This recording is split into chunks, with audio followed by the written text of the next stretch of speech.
Bien, un cordial saludo para todos ustedes. Mi agradecimiento a la profesora Ana María Rodríguez, que gentilmente nos invitó a compartir con ustedes algunas reflexiones a propósito de la probabilidad o la posibilidad de una nueva pandemia por virus influenza y sobre la importancia de no quedarnos encerrados como epidemiólogos y como gente del campo de la salubridad pública en modelos reduccionistas, causalidades monocausales, miradas que se limitan a lo biológico y a experimentalismo, a pesar de que sin lugar a dudas hay muchos conocimientos que podemos obtener de esos abordajes. Ciertamente se nos quedan muchas cosas por fuera cuando nos limitamos a esa manera de mirar y de pensar y de tratar de comprender. Y nos da sorpresa, la vida nos da sorpresa. Fíjense que las pandemias de virus influenza, desde la perspectiva de esta epidemiología que se llamó moderna en sus orígenes, y sigamos llamándola moderna, porque tiene que ver no con su actualidad de hoy, sino con la vinculación al modernismo como movimiento en el mundo de las ciencias a fines del siglo XIX y la primera mitad, parte de la primera mitad del siglo XX. Esa epidemiología nos ha dado aportes muy importantes a propósito de las pandemias por influenza. Una ha sido su preocupación, su inquietud, su búsqueda para predecir cuáles son los serotipos que van a predominar o que pueden desencadenar la próxima pandemia. Esos modelos matemáticos incluyen el estado inmunológico de la población, los virus que están circulando, el comportamiento anterior de cada uno de ellos, etcétera, etcétera.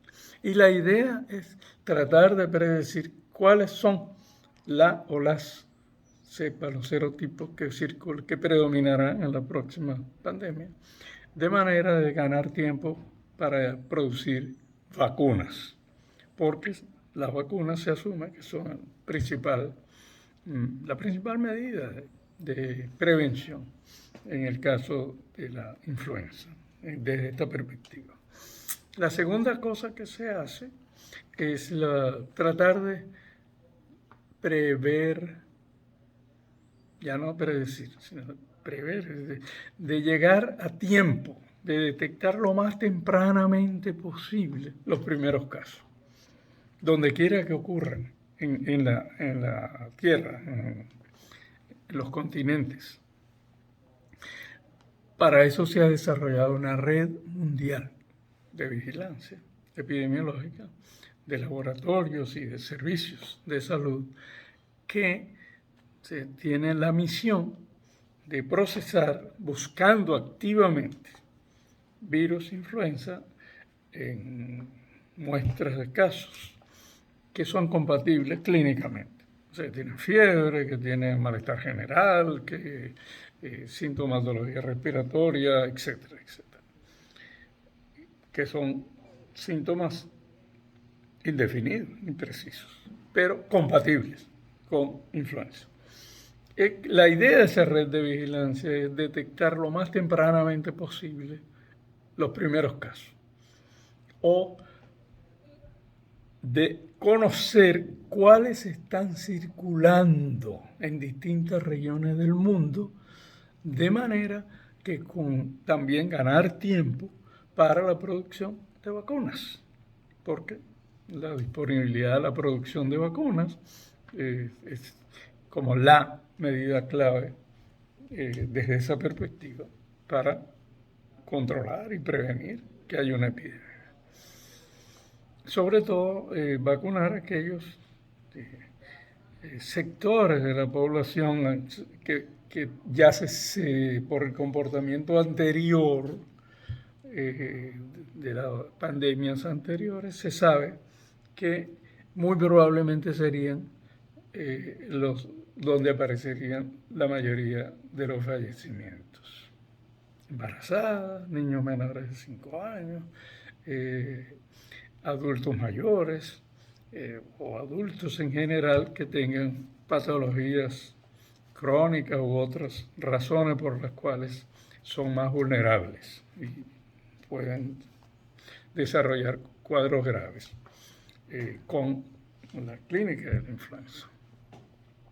No tanto por la influenza en sí misma, como si ocurre con COVID, sino más por las complicaciones que se pueden generar a partir de un cuadro clínico de influenza. Bueno, hasta ahí está bien, pero el problema es que el virus es mal portado. Los virus de influenza no se comportan como nos gustaría que se comportaran para poder predecir bien lo que van a hacer y estar preparados para, a base de esas predicciones, tener a tiempo las vacunas y vacunar a las personas que corren mayor, son más vulnerables. Todos sabemos que los virus de influenza tienen la capacidad, dos capacidades, la de mutar genéticamente, con lo cual saltan de un serotipo a otro, y la de recombinarse. O sea, eso ocurrió, por ejemplo, con la pandemia del 77. Se sospecha que cerdos de granjas muy grandes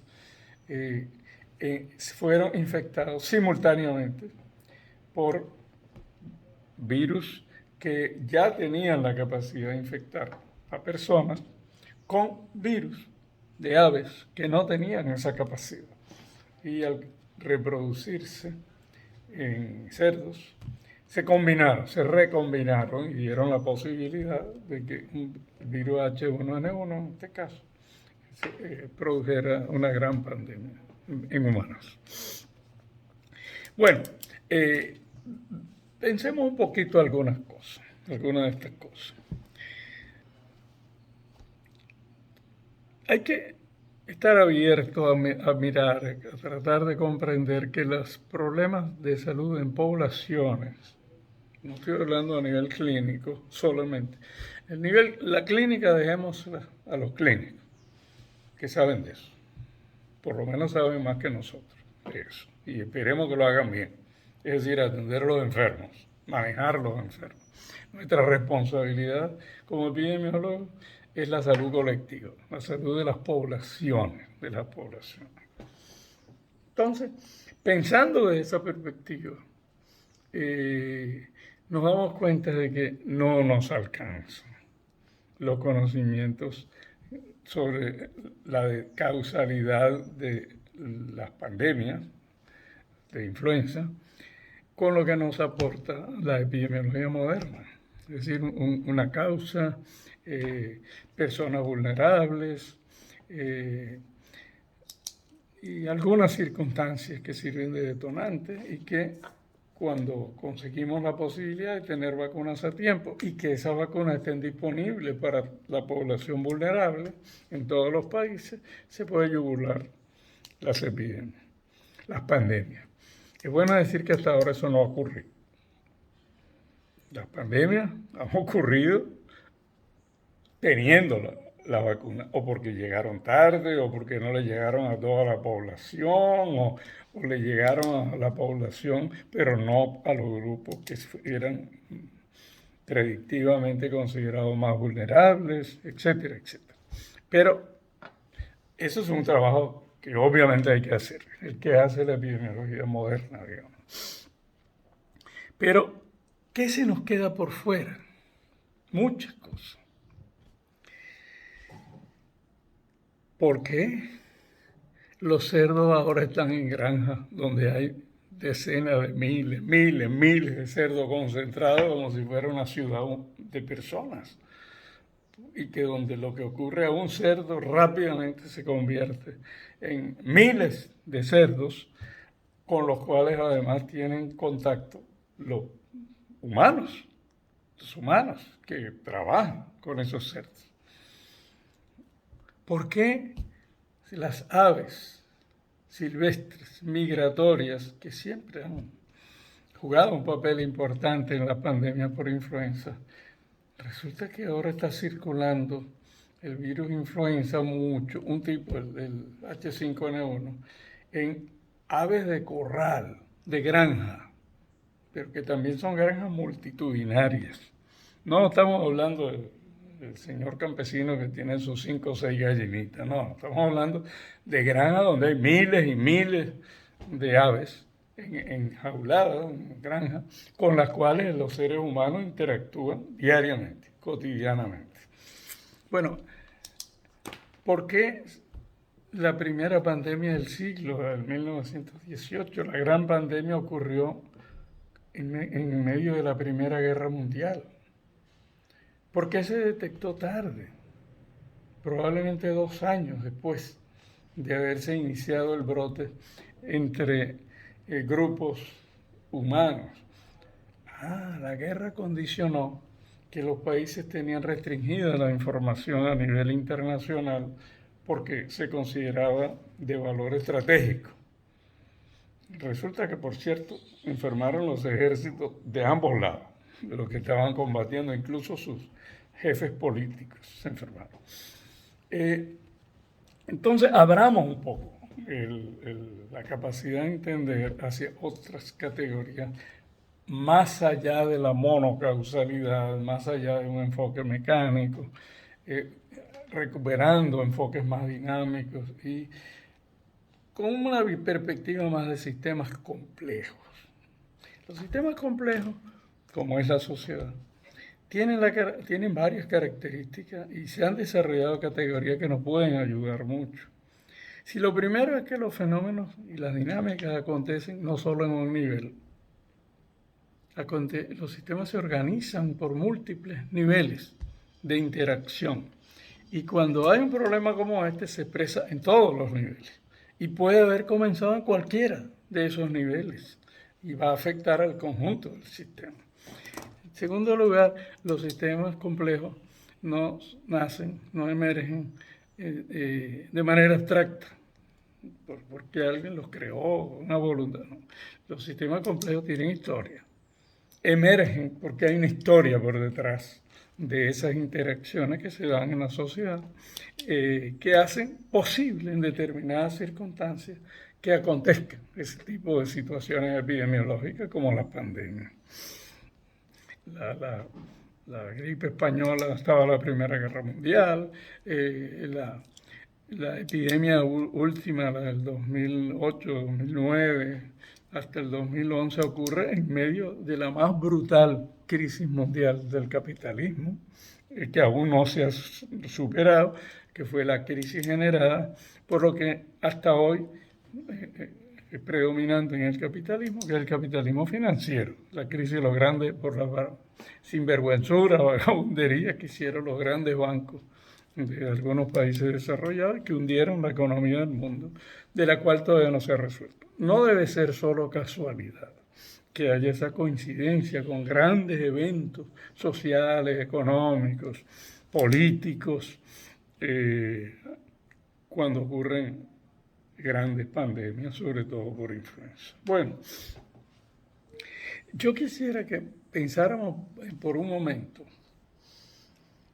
esta idea de que las dinámicas en los sistemas complejos, vuelvo a repetir, la sociedad y todas sus interacciones dinámicas se comportan más como sistemas complejos que como sistemas lineales.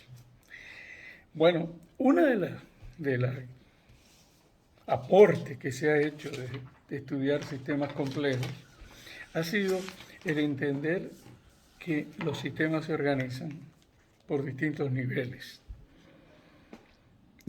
organizativos, cada uno de los cuales emerge del inferior. Pero una vez que emergió ese sistema y se organizó ese nivel dentro del sistema, se hace predominante sobre los sistemas de menor nivel de complejidad, aun cuando estos continúan operando, pero continúan operando en una situación de subordinación al sistema mayor en el cual están.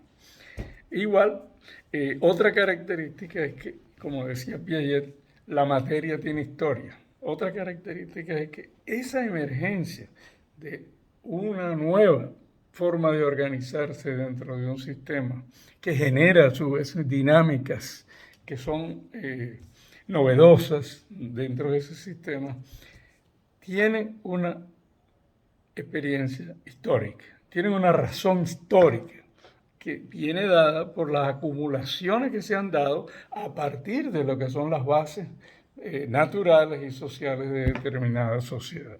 Bueno, yo los invito a que veamos ahora algunas de esas categorías metodológicas que desde la perspectiva de la complejidad se han desarrollado. Por ejemplo, la relación entre las partes y el todo, que es un poco lo que le estaba tratando de comentar, está marcada no solamente por el hecho de que el todo tiene partes, sino por el hecho de que en cada parte está representado el todo en términos de las dinámicas que caracterizan ese todo. La idea de retroactividad, de que algo puede ser causa y puede ser efecto al mismo tiempo. Por ejemplo, el virus de influenza. El virus de influenza es la etiología, la causa etiológica de la influenza y de la pandemia. Pero el virus de influenza es causado por los humanos. Porque cuando el virus de influenza muta o se recombina, genera una pandemia, ¿qué es lo que ocurre? Que la gran mayoría, una proporción muy alta de la población humana del mundo queda inmune. O se murió, queda inmune. Entonces el virus encuentra una barrera para poder seguirse reproduciendo y desarrollando. Hasta que encuentra un callejoncito. Y por ese callejoncito se va, muta y permanece entonces en pequeños grupos poblacionales hasta que se dan las condiciones para que ese serotipo, que no fue el que provocó la pandemia anterior, encuentre un número importante de seres humanos susceptibles, no inmunes, y además se den las condiciones en las cuales los seres humanos interactúen con esa otra especie humana en la cual ese virus está circulando. Entonces, ¿cuál es la causa? Los seres humanos causamos el virus con nuestra respuesta inmunológica y nuestras respuestas sociales, pero el virus nos causa la influenza, la pandemia.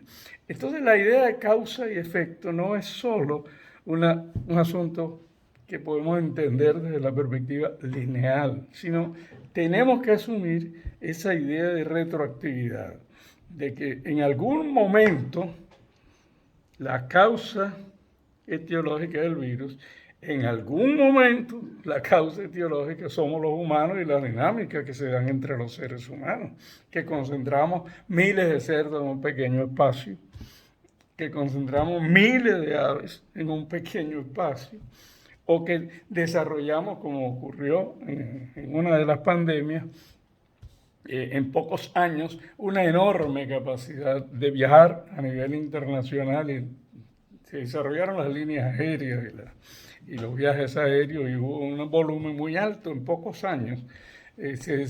Creció ese volumen. El virus iba con la gente y llegó rápidamente en 10 meses a todos los países del mundo. Son fenómenos que no están ni en el virus ni en las personas, están en la totalidad de la dinámica de la sociedad. Otro ejemplo es la idea de la incertidumbre. En los sistemas complejos hay cosas que son predecibles, hay procesos, fenómenos que son predecibles y fenómenos que difícilmente son predecibles, que nos van a dar sorpresa por esa capacidad que tienen los sistemas complejos de generar nuevas formas de organización a su interior y por lo tanto nuevas formas de interacción. Entonces, esta preparación a la sorpresa, que por cierto le valió un premio Nobel a Prigozhin, esta idea de cualidades emergentes, de organizaciones emergentes, y le debió haber valido un premio Nobel a Maturana por la idea de cómo es que surgen, desde el punto de vista organizativo, esas nuevas realidades dentro de un sistema complejo. Bueno, no le tocó.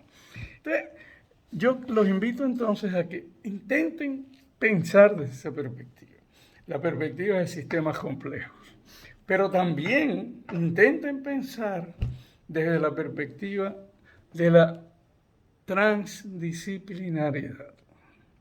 No nos quedemos en el pequeño mundo de la biología que conocemos o de la epidemiología que conocemos y practicamos y abramos la mente a las posibilidades de que otras disciplinas nos puedan ayudar a comprender los fenómenos de salud colectiva si no las asumimos como subalternas.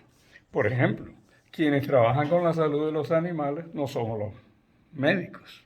Quien trabaja con la salud de los animales son otras profesiones, veterinarios, biólogos, zoólogos, etc.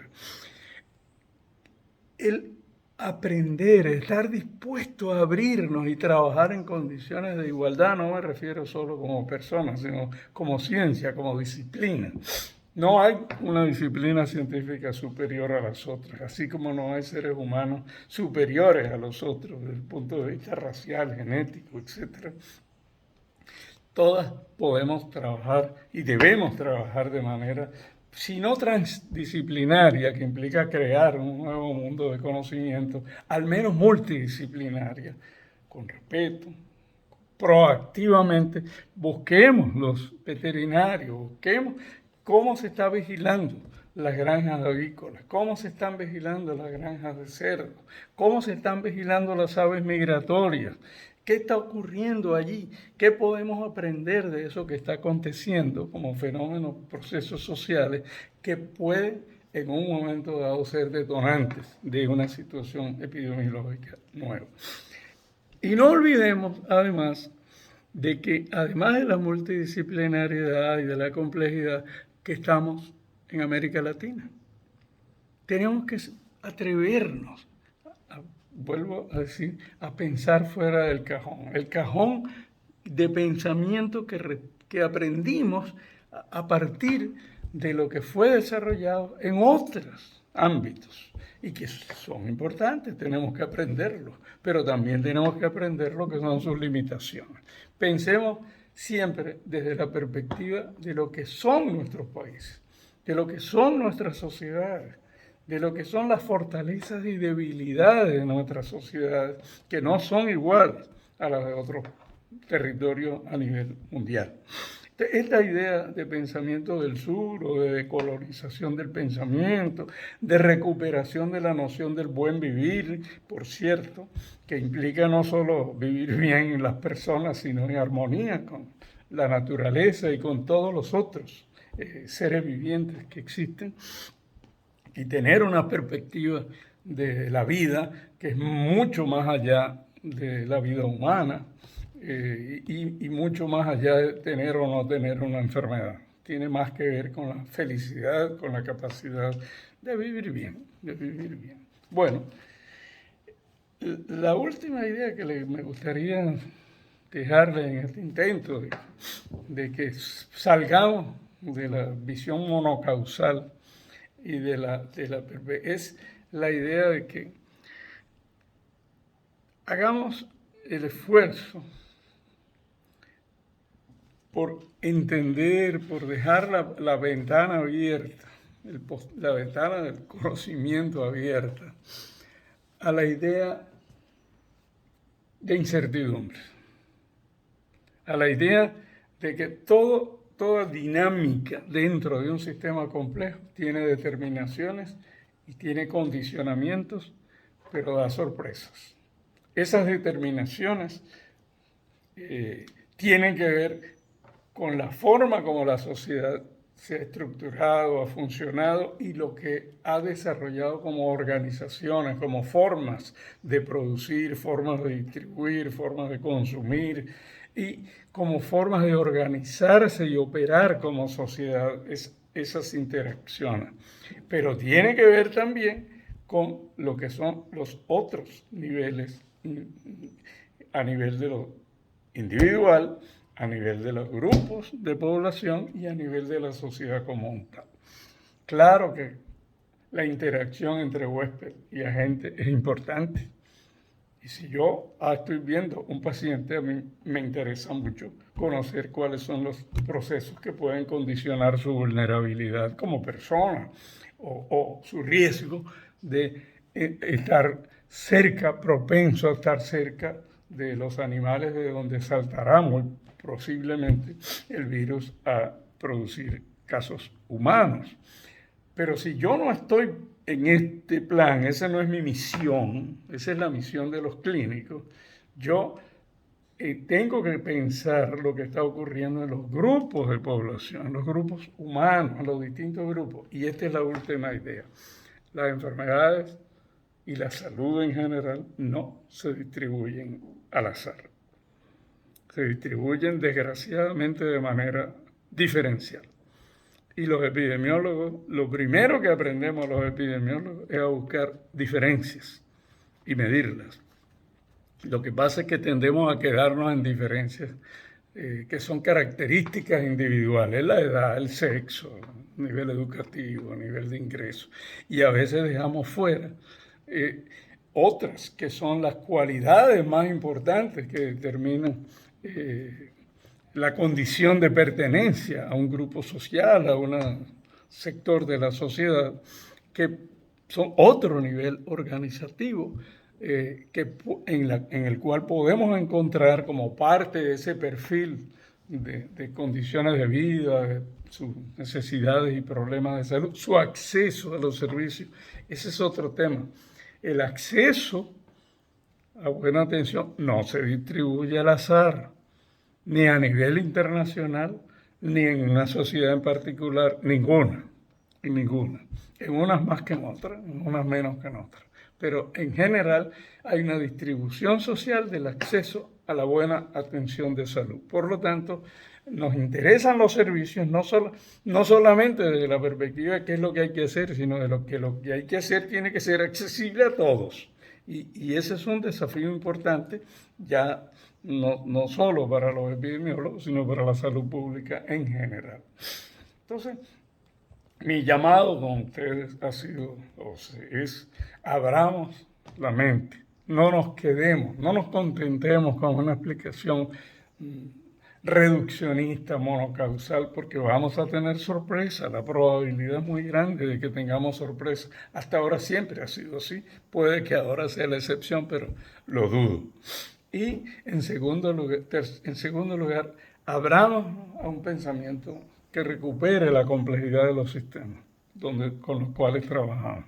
Y abrámonos a un pensamiento que recoge, promueve, propicia la multidisciplinariedad y ojalá la transdisciplinariedad. Y abrámonos a la idea de que nuestra cultura tiene algo que decir, no solamente consumir lo que nos llega producido desde otras latitudes y desde otras formas culturales. Así que, bueno, gracias y tal vez en otra oportunidad podemos ir más en profundidad, más en detalle de algunas de estas cosas.